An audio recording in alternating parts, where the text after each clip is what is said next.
Well, whether my relationship to you as a husband, a father-in-law, a grandfather, a brother, or an uncle, most of you know I have a very keen interest and love for the reading and study of the history of mankind. For a time I thought there was nothing more interesting or exciting than a career in teaching. Teaching the subject to those who had a similar interest. Well, sadly, that dream did not materialize for a number of reasons, but over the years my interest and fascination has never waned. And there are two reasons for this. First is that understanding and remembering the past better enables us to manage what the future has in store for us. What mankind continually forgets is that while circumstances and conditions change as the world evolves, human nature does not. So whether for good or evil, the world experiences the same results as in ages past repeatedly. And some of you know this, the most common term describing this occurrence is what is past is prologue. In other words, what we have witnessed or experienced before, we will see and experience again. It's amazing how many people fail to understand this, which is the reason civilizations make the same mistake over and over again. Something you youngsters definitely should remember. The second reason I'm captivated with the study of history is the game you can play, assuming you have a reasonable insight into the subject. The game is called What If? We all play this game on a personal level or a social level, but what I love are the what if games with the world as your stage, and the game is to reshape history by injecting one or more what ifs and thus changing the actual outcome, in the process affecting the lives of millions of people. You can play this game forever and you can come up with all kinds of subjects. Growing up, when I was an age when the Second World War started, and just kind of fascinated with what was going on in the world and these battles and things. So I've read a lot about that history, and there's several what ifs here that when you really stop and think about it. One of the things I think about that is a lot of people are not aware of. We all know that Adolf Hitler was probably the prime mover in launching World War II. Before that war started, which was in September of 1939, when the Germans attacked Poland, there was something that took place in 1936. The Versailles Treaty, the treaty that ended the First War, one of the stipulations in that treaty was that German military could not be stationed on the common French-German border, which was the Rhine River. A part of their border was the river. And in the treaty, the German military was not allowed to bring any forces up against that river. They had to be quite a few miles behind that. The obvious reason for all this was that if they started to move sometime, if they started to actually move forces toward the river, still in German territory, the French would be alerted that something was going on. So in 1936, Hitler, just furious about the Versailles Treaty, he tells his military, he said, "This is stuff and nonsense. I want you to move your forces to the Rhine River." The German military is rearming, but they don't feel that they're in any kind of shape to handle the French if the French react. Hitler says, they won't react, you move to the Rhine River. There was a lot of talk in the German army of not liking what Hitler was doing. And they were afraid they would be humiliated because if the French came across the German army or those forces moving up to the river were supposed to turn tail and run back to the original lines. And some people said, scholars have said, if that happened, the military would have turned on Hitler and gotten rid of him. And we can only imagine if Adolf Hitler was no longer head of the German government, would there have been a Second World War? Well, Hitler ordered his army with all trepidations. They moved ahead to the Rhine River. And what did the French do? Rick said it. They did absolutely nothing. And the army now, Hitler said, I told you. And from that point on, when Hitler told his army to do something, they did. Can you imagine what that war started? Okay, I'm still stuck on Hitler. Do you remember the assassination attempt on Hitler? July 1944. July 1944. We've landed in Normandy, pushed across France. The Russians now are in 44, they're in Poland. The army knows they're done, they're finished. And the military says, we've got to get rid of this guy. Remember, the war is not in Germany yet. They're not fighting and tanks destroying German cities and things like that. The military says, we're finished, we're done. So a certain group in the military says, we've got to get rid of this guy, and the only way we're going to get rid of him is we're going to assassinate him.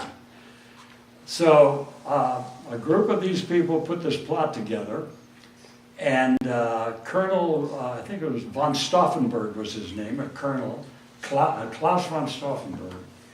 Hitler is at the headquarters still in Poland, the Wolf's Lair or something it was called. Von Stauffenberg is supposed to go there for some reason, and he has a plane, he flies into an airfield next to it. He has his briefcase.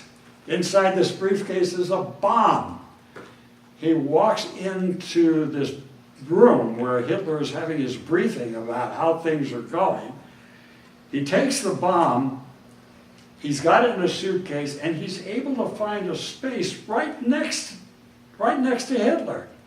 He puts the bomb right next to a very heavy table, a very heavy leg, sets the briefcase down, and then he finds some excuse, moves away, gets out of the compound, races back to his airplane, and before, I think I have the time right, just before he's ready to board the plane, sees off in the distance, poof, a puff of smoke, the bomb goes off, and he's able to get in touch with the people in Berlin. Hey, the bomb went off, he's dead. He's not dead. He's not dead. Because when Stauffenberg moved away from the table and left the building, somebody else walked into this empty space and kind of stood there and notices this briefcase, which was kind of interfering with where he was standing, lifts up the briefcase and moves it to the other side of this heavy leg. The bomb goes off, Hitler is here, and if the bomb had gone off there, he would have been finished. And he was injured, actually, if you see the last pictures of him, he's holding an arm like that. Anyway, Stauffenberg says, hey, he's gone, he's done. He's not gone. And they put down the rebellion. In fact, somebody like Erwin Rommel got caught in it because he knew about it. And they executed them, and that war went on for another 10 months. and they fought in Berlin. Thousands and thousands of men died. The city was destroyed. But most of Germany, there's one more. Another what if, again on the war, we talk about dropping the H-bomb. And you wonder, well, if we hadn't dropped it, what if we had done something else? We could have, the something else was invading Japan. And that would have caused the death and destruction of many, many Japanese people. He committed suicide? He committed suicide, Who? Hitler. Yes, he did commit suicide. Oh, But that was he had in, a girl. that was in May, no, that was in the last part of April of 45. 45. Anyway, there's so many fascinating what ifs. And the question has been asked through ages, and one most certainly asked by the Armenian people, especially those that survived the horrors that they were subjected to centuries ago. So I'm going to ask a what if question. What if there had been no World War I? It's a legitimate question because there was no real justification for that war. You know, 5 years ago, 1914 was the 100th anniversary of the start of the First World War. And there were a lot of books that were printed on that subject about the war, the run-up to the war.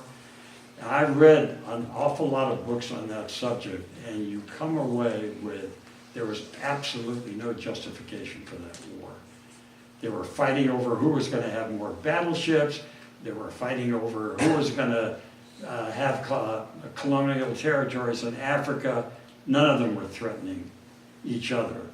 And they fought that war. It was a horrible war in itself and led to even a worse war in World War II.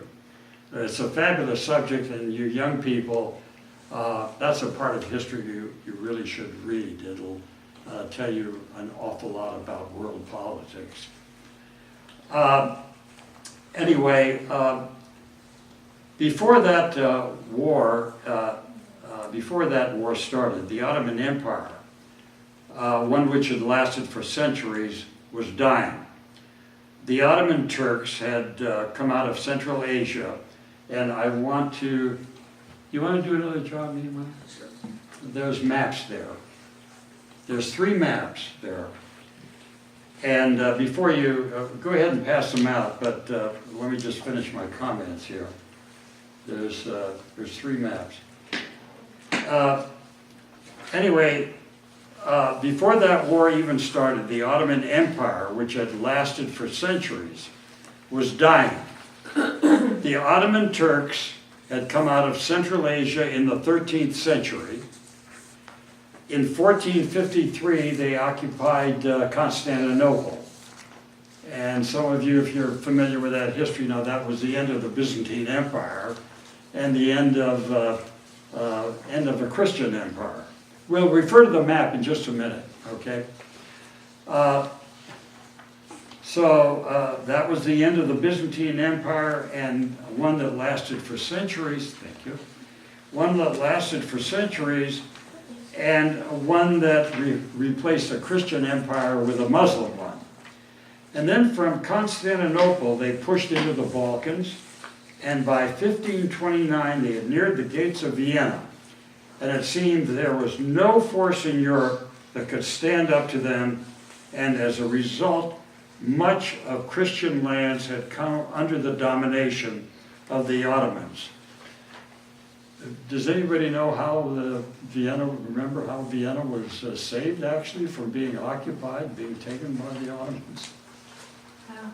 The Polish king, John Sobieski, came down with his army and relieved the city. Or that one also would have gone to the Ottomans.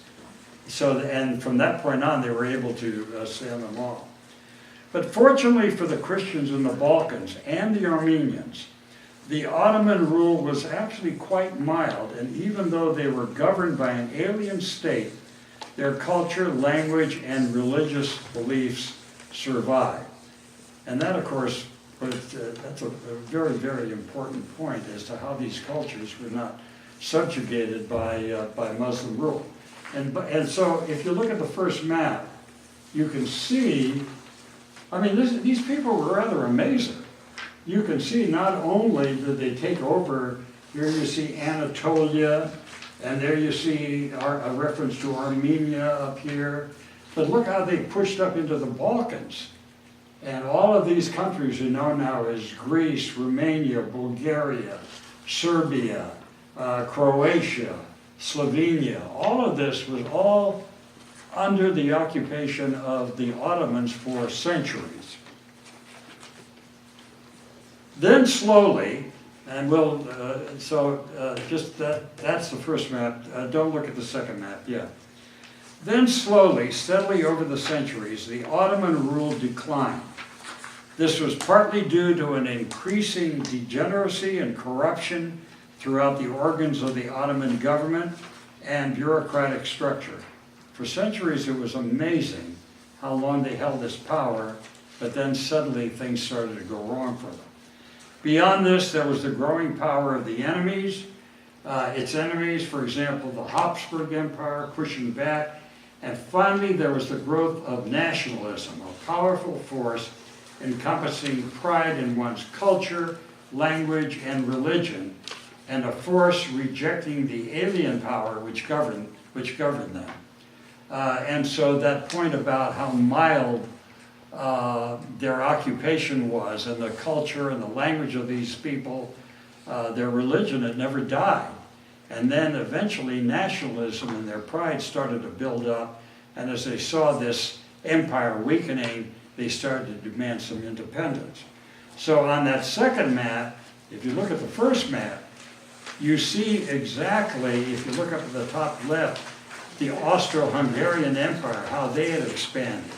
And you see Serbia, and you see Romania and Bulgaria, and here's Greece. And you see how far back they've been pushed. And you see, yes, they're still in charge of what we know as Turkey today, but they've lost a lot of North Africa, lost a lot of what they own. By the dawn of the First War, the Ottomans had lost almost 40% of all their territory. And in losing these Balkan territories, they lost 30% of the population of the empire.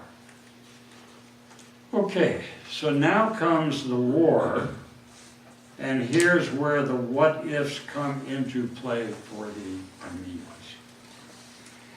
I'm going to set the stage here.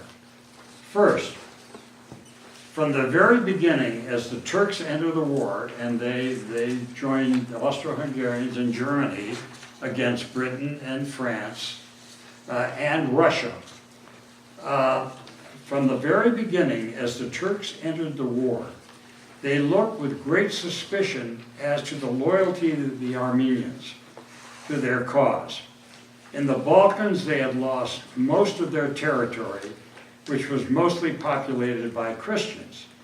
To the east, and if you look at this first map, you say they had lost all this territory in the Balkans to Christians, but to the east, here were a group of Armenians who were also Christians. So to the east were the Armenians, another Christian people, and because of the battles, again I refer you to that second map.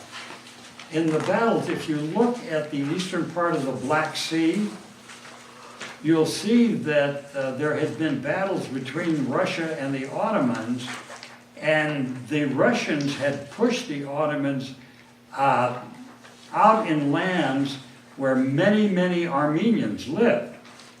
So the result of this is that because of the Ottoman losses in the Caucasus to the Russians in previous wars, many Armenians who were formerly Ottoman subjects were now living in Christian Russia. And these Russian Armenians were now fighting against the Ottomans as the war progressed. And there was, I read some references about Ottoman soldiers who had Armenians with them in the front lines. They didn't trust them. And they said many of them deserted, actually, and went over to the Russians. So you've got now Armenians fighting in the Ottoman army, and you've got Armenians fighting in the Russian army. So this raised a lot of suspicions as to the loyalty of the Armenians. The second thing was that as the war began, thousands of Armenian men were called up to serve in the Ottoman army, leaving defenseless many Armenian towns and villages, which were now populated only by women, children, and the elderly. The third thing, once these Armenians, because of the suspicions about their loyalty, once they entered the military, their weapons were confiscated, and they were forced to work in labor battalions under extremely harsh conditions, which resulted in the deaths of many. Then the fourth thing was the British landing at Gallipoli, and I don't know how many of you are familiar with that, but the landing at Gallipoli was going to force open the straits, number one, and it was going to bring the British forces into Constantinople. If the British forces had come into Constantinople, the war could have been over. And, you know, Constantinople was a very cosmopolitan city. There was a lot of Armenians, a lot of Greeks, a lot of Jewish people living there. And when these people heard about the British forces landing, they didn't want to applaud too loud, but they were waiting. So again, this was harboring the attitude of the Ottomans about the loyalty of these people. So with the war raging and the British landing in Gallipoli, endangering the Ottoman capital of Constantinople, and the government leaders who mistrusted and even harbored a deep hatred of the Armenian people, the decision was made to begin eliminating the Armenian people through deportation. And they weren't deporting them and sending them off to little rest camps away from their homes and villages. They were sending them out into the deserts. And some of you, I think, have read enough to know those stories are really, really bad, really bad. So basically, we can say, what if none of these conditions would have occurred, at least not to their tragic proportions, if the Turks had not entered the war on the side of the Germans and Austrians and had remained neutral. Things weren't going to be great for the Armenians, but the things that we were talking about, if they had not entered the war on the side of the Germans, these things, to the excesses they did, would never have happened. And here's another big what if, and this concerns Russia. And Russia was very sympathetic to the Armenian people that were the Ottomans, and I've already mentioned how the lands they had conquered brought many Armenians actually into now were Russian subjects instead of Ottoman subjects. So what happens? Well, you know what happened in 1917? They had a little disagreement in Russia, the Bolsheviks and the Tsar's government. With a communist victory, the new government withdrew from the war and, in effect, ended any support that Russia had been providing to the Armenians in the Caucasus and eastern Turkey. We know, I think last year, you might recall, we were talking about the Armenians fighting the Turks around Lake Van, and Russian forces came down there to help them. So that is a big if. The communists being victorious in Russia and pulling out of the aid that they were giving the Armenians.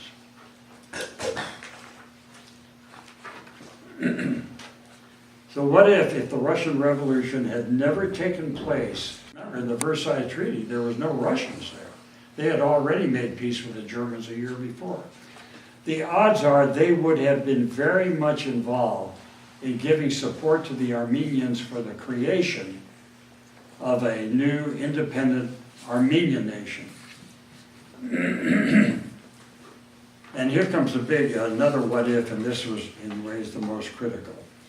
You may recall from my comments last year The victorious Allies, the British, the French, and the Americans insisted the Armenians be given a proper homeland where its people had existed for centuries, including the areas surrounding Mount Ararat and Lake Van. And that's the last map. And this is, you look at this map, and I might say to you folks, that is a real white if, a big what if. The blue, the Treaty of the Treaty of Sèvres. This was this treaty that basically carved up what was left of the Ottoman Empire, and you can see that the blue part, this was going to be the homeland of Armenia. Dad, This whole area here. was this all Armenia Okay. before? This part here was basically going to remain as what was left of the Ottoman Empire. They were going to give them this sort of central Anatolia. And look at Mom's, it says Izmir, look at Mom's Smyrna, there on the west. And if you'll look across the Aegean Sea, remember the people in Smyrna? They thought they were going to be part of Greece. Yeah, this huge Greek population in Smyrna. They thought they were going to be part of Greece. So, let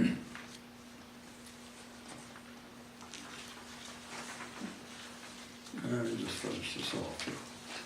So, we have now the Sultan who's hanging on to the what he has left of his empire.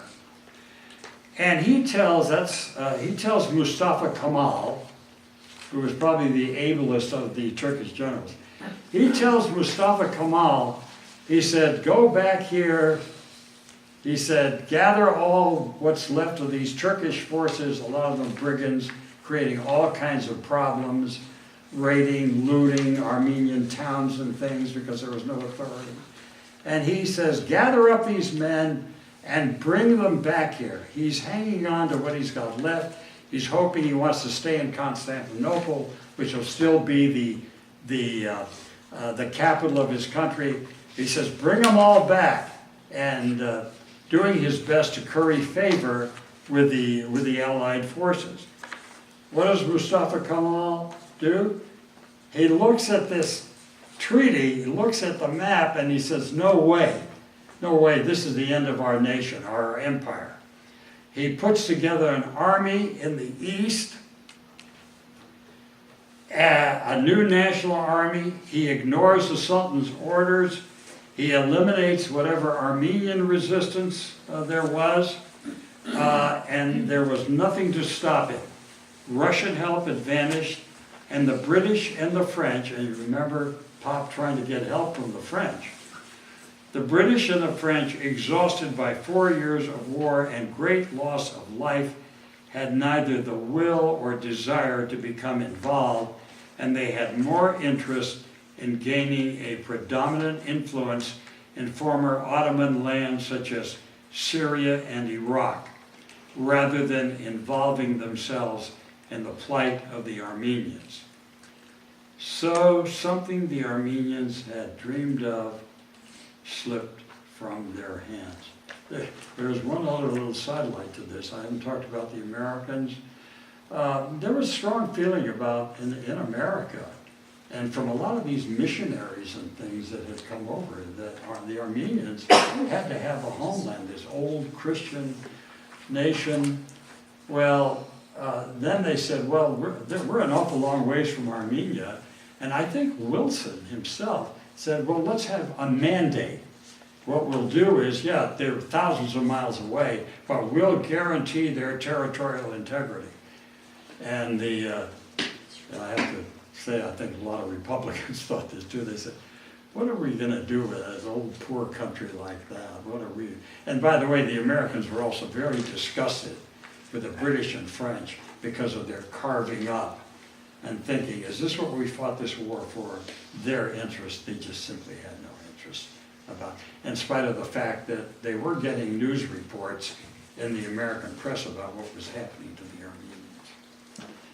So, the Armenian dream has slipped from their hands. Now let's, yeah. Wasn't there another what if? Because Wilson had strokes that kind of stopped him from. Say again. Wilson had a couple of strokes when he was, around the time that he was Well, promoting. we think his wife was actually running the country. Yes, he did have a stroke. Would he have made a difference if he'd been still a vigorous man?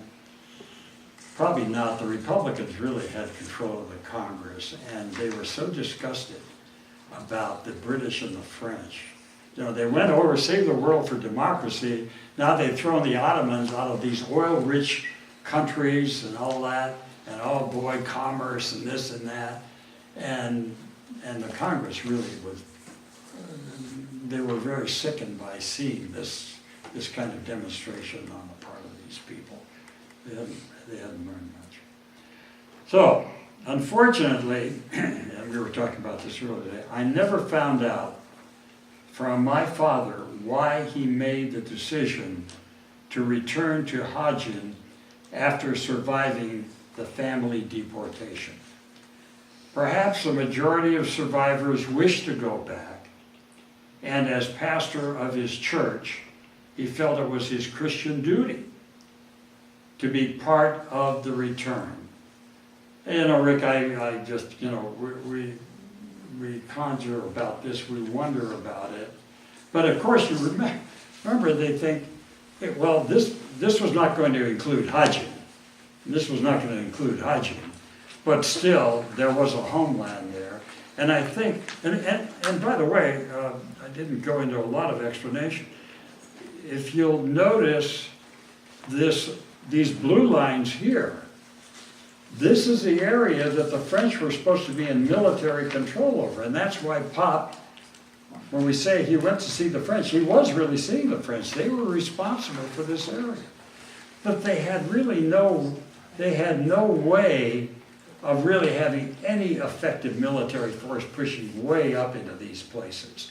They didn't have the communication. By the way, I haven't mentioned that the Greek army, thinking that Smyrna was going to be part of that, the Greek army also pushed west, and the people in Smyrna are saying, isn't this wonderful? Hey guys, this is great, you know, and well, we're going to clean these Turks up a little bit, and we'll be back in a few months, whatever it takes. They were useless. They had no lines of communication. They were not up to fighting against these battle-hardened troops of the Ottomans. And the next thing the poor people in Smyrna see are suddenly the Greek army running back through the city streets down to the port, jumping on ships and going back to Greece. And the people in Smyrna are saying, what's going on here? Well, what's going on is suddenly they saw the fire starting to come up, as Kamal said. What do we do with these people? Oh, here's a good way. Let's just burn them out, which is exactly what he did. He's a very clever man. Very clever man. So, anyway, back to Pop. I'm assuming that these people wanted to go back to Khachadourian. They felt with the Allied victory it was safe. And this is where their ancestors lived.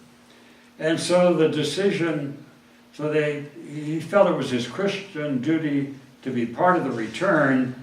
And of course, sadly, we know the decision cost the lives of his wife and his 3 young boys. And then a what if regarding our father. At first, he rejected the pleas of those asking him to escape the beleaguered town to seek assistance from the French military. And, you know, see, I think this is where Miss Cold came into it. We had the strong feeling that Miss Cold was one, and the Americans there, that maybe because he spoke some French, that they asked him to go. And his wife said, no, you can't, you shouldn't leave us, you shouldn't leave us. The town's already surrounded by these people, by these brigands. And of course, we know that they said, don't worry about your family, we'll take care of them, because they'll be on American property. and these Turks would not come in and molest Americans and come on their property.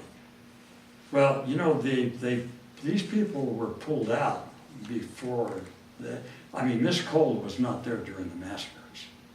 She was not there. She had already gotten out. She was down in She Ogden. was gone.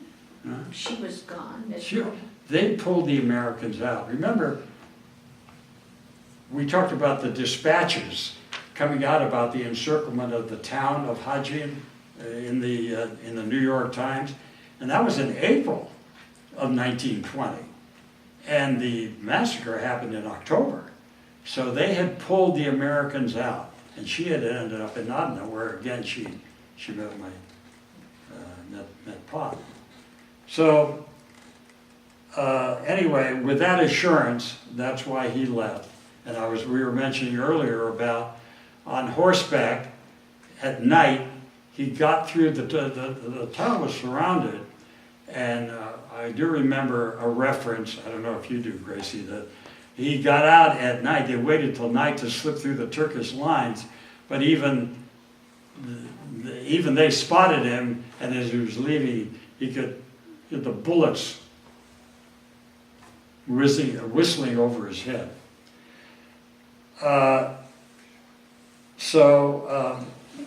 On horseback he escapes.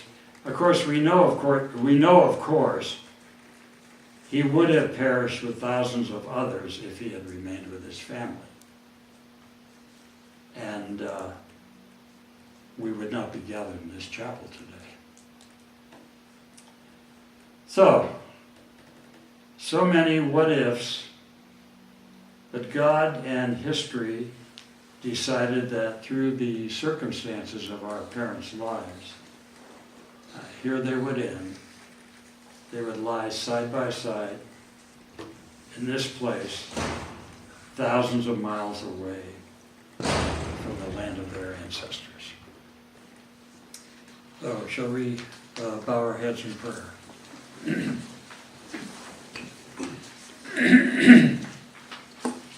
Gracious Lord, while we grieve for the many lost promises of our story, the what-ifs that could have changed the course of history for the Armenian people a century ago, we give thanks that Thou hast continued to guide and sustain us.